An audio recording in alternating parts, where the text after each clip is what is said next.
ముఖ్యమంత్రి చంద్రబాబు నాయుడు గారిని ఇష్టం వచ్చినట్లు మాట్లాడిన అంబటి రాంబాబు ఇంటికి వెళ్ళి పరామర్శించే భాగంగా 7 గంటల పాటు ఉండవల్లి ప్యాలెస్కి అంబటి రాంబాబు ఇల్లు కోతవేట దూరంలో ఉంటుంది. సుమారుగా 15 కిలోమీటర్లు, అరగంటలో చేరుకోవచ్చు.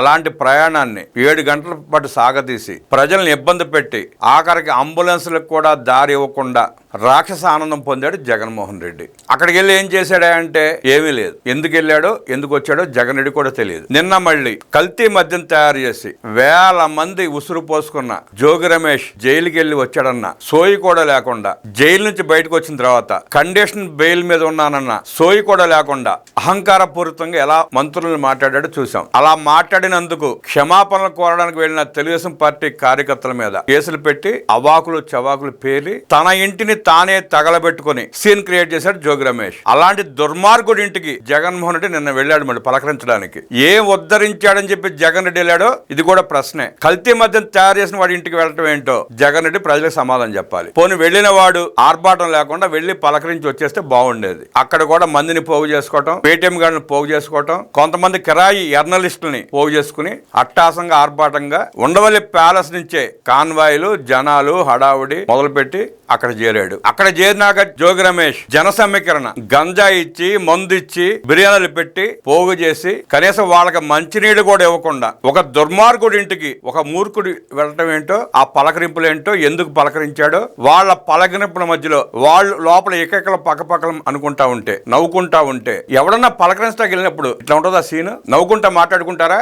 ఈ పలకరింపులు ఎకలెక్కలు పక్కపక్కలు ఈ సందర్భంగా చిలకల్లు వైఎస్ఆర్ కాంగ్రెస్ పార్టీ అధ్యక్షుడు ప్రసాద్ మరణించాడు. వందల సంఖ్యలో అక్కడ జనం ఉన్నారు. కనీసం ఆ మనిషికి ఆరోగ్యం బాగాలేదు, పడిపోతున్నాడు, ఏం చేయాలని స్పృహ కూడా లేకుండా ఎవడ దారినాడు, ఎవడ గంజాయి గోలాడిది, ఎవడ మందు గోలాడిది. నీరసం వచ్చి మనిషి పడిపోతా అంటే కాస్త మంచిలు తాగేస్తాం, ఏదైనా పెడితే కొంచెం కోలుకునే పరిస్థితి ఉండేది. ఎవడు పట్టించుకోకపోబట్టి ప్రసాద్ అనే వ్యక్తి చనిపోయాడు. ఇంకొక పక్కన ఎంత చిల్లర వ్యవహారాలు చేశాడు జోగి రమేష్. నిన్న కుర్రాళ్ళను పోగు చేసి జగన్మోహన్ రెడ్డి జిందాబాదులు కొట్టడం కోసం వాళ్ళ గంజాయి ప్యాకెట్లు ఇచ్చి మందు తాగిచ్చి మోటార్ బైకుల మీద ఫీట్లు ముందు చక్రాలు పైకి లేపి విన్యాసాలు అలా చేస్తూ చేస్తూ భార్గవ్ అనే జగన్మోహన్ రెడ్డి అభిమాని డివైడర్ని కొట్టుకుని చనిపోయాడు. ఒక దుర్మార్గుడిని ఒక మూర్ఖుడు పలకరించడాకెళ్తే 2 నిండు ప్రాణాలని 2 మూర్ఖులు బలి తీసుకున్నారు. మీ వికృత రాజకీయాల కోసం, మీ సునకానందం కోసం ఎంతమంది కార్యకర్తల ప్రాణాలు తీసుకుంటావు జగన్ రెడ్డి? నువ్వు అక్కడ ఉండగానే వాళ్ళిద్దరూ చనిపోయారు. నాయకుడు అనేవాడు ఏం చేయాలి?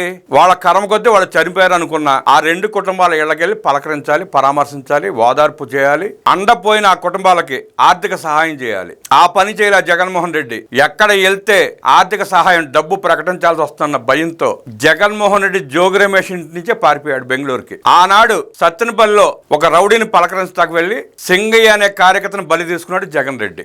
సింగయ్య కాకుండా ప్రమాదవశాత్తు హాస్పిటల్కి అంబులెన్స్ లో వెళ్తా ఆ ర్యాలీలు ఇరుక్కుపోయి దారి లేక ఇంకొక 2 ప్రాణం పోయింది. మళ్ళీ నిన్న 2 ప్రాణాలు. మూర్ఖుడు అంబటి రాంబాబు ఇంటికి వచ్చాడు, ఏ ప్రమాదాలు జరగలేదు అని ప్రజలు సంతోషంగా ఊపిరి పీల్చుకున్న సమయంలో నిన్న ఈ 2 ఘటనలు. వైఎస్ఆర్ కాంగ్రెస్ పార్టీ కార్యకర్తలు ఆ 2 కుటుంబాలకి ₹1 కోటి చొప్పున ప్రకటించాలని జగన్మోహన్ డిమాండ్ చేస్తున్నారు. ఎంత అహంకారం జగన్ రెడ్డి నీకు! కల్తీ మద్యం వ్యాపారం చేసిన జోగి రమేష్ ని పలకరించడానికి వెళ్ళిన నువ్వు, నిన్ను భుజాల మీద మోస్తున్న కార్యకర్తలు ఇద్దరు చనిపోతే, నీ కోసం వచ్చి చనిపోతే కనీసం పలకరించే సమయం కూడా నీకు లేదా? అలాంటి నిన్ను మేము మోయాల్సిన అవసరం ఏంటని కార్యకర్తలు నిన్ను ప్రశ్నిస్తున్నారు జగన్ రెడ్డి.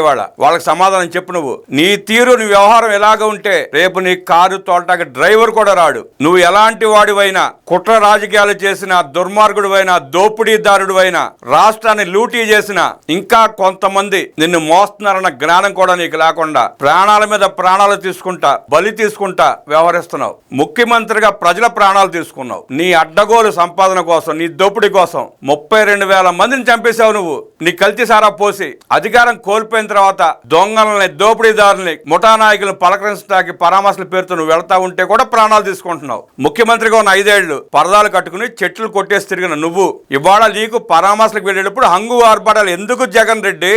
ఏం ఓడబెరుకుదావని చెప్పి వెళ్తున్నావు నువ్వు హడావుడిగా? ఏం సాధించావు నువ్వు? 2 నిండు ప్రాణాలు బలిగొంటం తప్ప నువ్వు సాధించిందేంటి?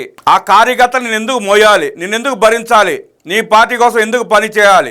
జగన్ రెడ్డి వ్యవహార శైలిని, జగన్ రెడ్డి వింత ప్రవర్తనని కార్యకర్తలంతా గుర్తు చేసుకుని ఎంత దూరంగా ఉంటే అంత మంచిదని, మీ కుటుంబాలకు అండగా ఉండాల్సిన సమయంలో జగన్మోహన్ రెడ్డి లాంటి 420కి ఒత్తాసు పలుకుతూ ఆ వికృత కార్యక్రమాల్లో పాల్గొని మీ ప్రాణాలు తీసుకోవాల్సిన అవసరం ఏంటని ప్రజలు, కుటుంబ సభ్యులు వాళ్ళని కోరుతున్నారు, అడుగుతున్నారు, నిలదీస్తున్నారు.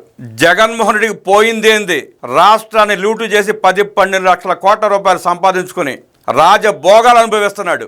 మీ ప్రాణాలు పోతే ఆ కుటుంబం పరిస్థితి ఏంటి? ఆ కుటుంబాన్ని చూసేది ఎవరు అన్న సోయిలోకి ప్రతి కార్యకర్త రావాలి. వైఎస్ఆర్ కాంగ్రెస్ పార్టీ ప్రతి కార్యకర్త ఆలోచించుకోవాల్సిన అవసరం ఉంది.